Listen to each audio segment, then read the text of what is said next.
This is a continuous improvement movement reserved for the few with the grit to prove it. Everybody. We are talking about how toxic managers weaponize feedback against continuous improvement. I know you might be very familiar with this subject, and we got the inspiration to talk about this from Fast Company magazine. The objective of feedback is to help people grow, but in a lot of places, feedback is instead demoralizing employees. We are talking about constructive feedback versus non-constructive feedback. What is your take on this? So I like to look at everything from a lens of continuous improvement, right? And the best feedback comes directly from the system or directly from the customer, right? And the intent is to develop the behavior pattern that's most productive, right? But the reality is that there are people who are not necessarily your customer, because I mean you may look at your customer as the one who consumes your product, but you also may look at your or service, but you also may look at your customer as your immediate boss because they do pay you, right, directly.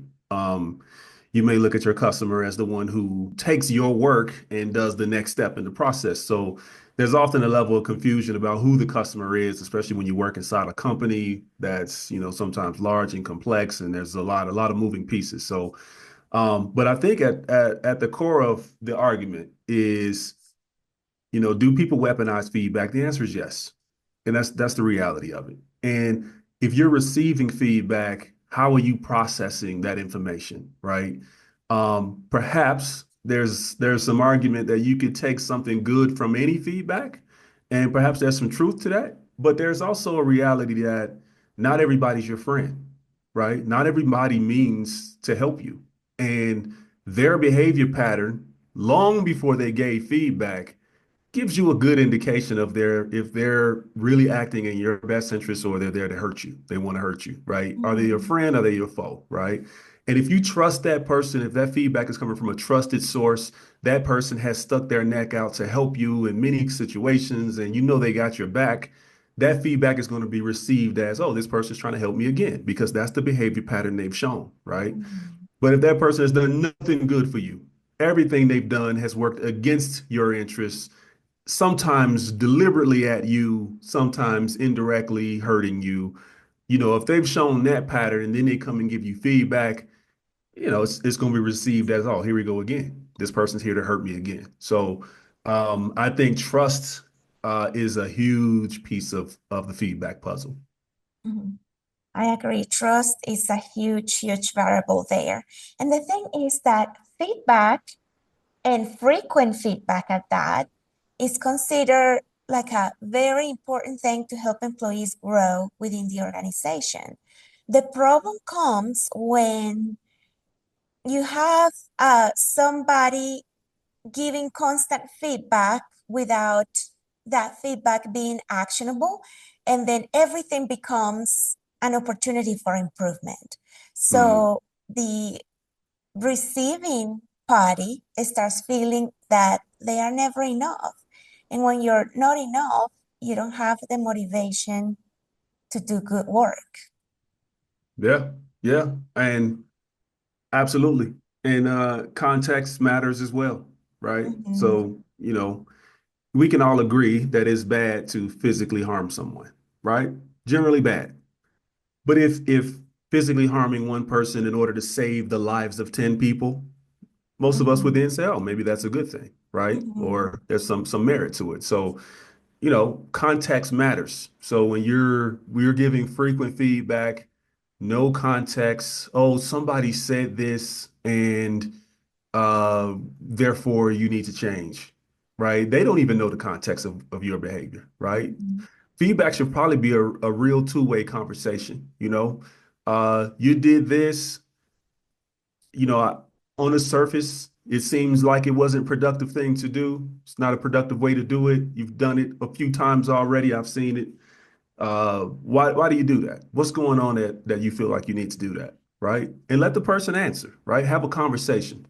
When you keep the objective of the organization as a priority, hey, we are collectively working together towards something greater than any of us as individuals, then that gives a little more gravity to feedback because you can say objectively either, hey, that took us a step forward or maybe a step back, right? And you can explain the feedback in that context.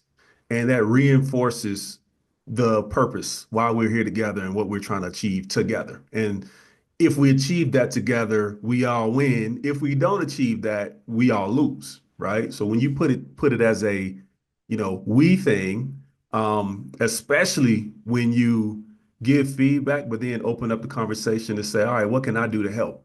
How can I help you or can you help me, right? Show that, everybody's in it together and be solutions oriented. Then the feedback often is much better received, right? Because if you think about the true meaning and purpose of Kaizen, it's to create a situation where everybody wins, Mm-hmm. right? All stakeholders wins. So if there's two people in the room and the feedback is very much you screwed up, you need to improve, that's a power dynamic that creates a culture of fear. It creates you serve me and that's all there is to it type of dynamic. But when you level the playing field and say, hey, we are in this together. Um, this is what I need. How can I help you? What do you need? Right? Let's get there together. Right? I think it creates a much healthier culture of feedback and also continuous improvement. Mm-hmm. I agree. And we were talking there about objectivity. That is so, everybody understands what that is, but it's so hard to put into practice Yeah. because you always tend to bring your biases with you to everything you do. Our biases are so strong that we are even training AI to be biased nowadays. Right. So Right. when this biases come into play, so let's say I just don't like you, take that, bring that mindset into a conversation. I don't like this person. I don't want to talk to this person. I don't want anything good for this person. So that kind of mindset results in the employees prioritizing being liked over Mm. doing good work Yeah. because you're walking on eggshells all the time. Right. Again, having a clear North Star, a clear goal, like what are we here to accomplish? That gives definition to what good is, right? Because without that goal, without that, hey, what are we here collectively to do? Good is anything you come up with this morning, right? And when you got a dynamic like that, it becomes, let me just not upset person ABC. And not necessarily let me bring my talent and time and gifts to the cause, right? Because the cause becomes keep the boss happy or don't upset someone, or it's a popularity contest. And in order for continuous improvement to thrive in any culture, it needs to be founded in truth, not necessarily, not necessarily, pleasing one person or a small group of people, right? Mm-hmm. Without truth, you can't solve problems. You got to be honest about the problem if you're going to solve it. So, and in some realities, the boss can be the problem.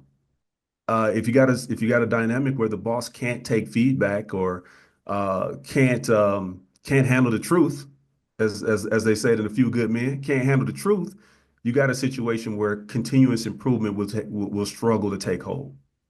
Mm-hmm. It requires the friction of truth in order to pick up speed. So um, the alternative would be to be more data driven, to be more system driven, to think about what system issue exists that's resulting in the behavior pattern we're seeing. And if the behavior pattern is undesirable, seek first to fix the system and not so quick to try to fix the person, right? As Yeah. Deming like to say. So Yeah, that's a golden nugget there.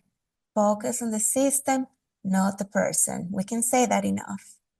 yeah, and if the Yeah. system is giving direct feedback, then the person can fix themselves, right? They can Mhm. they can adjust based on what they're seeing from their own reality. Mhm. So to summarize a little bit, what constitute good feedback Let's say we talked about make sure the feedback is given in an environment of trust, not just random people telling other person they did wrong, right? So we have trust, we have objectivity, we have defined what constitutes good feedback. So as an organization, you define what constitutes good feedback, people are more likely to follow that pattern. Yeah. And good results and good behavior too, right? And that's defined by Results. your goals as an organization. And the last thing is context as well, right? Context is key. Right. Yeah. Any behavior can be framed as good or bad given the context around it. So, yeah, and all that needs to be really ultimately it needs to be, hey, this is helping us get where we're trying to go, or it's not.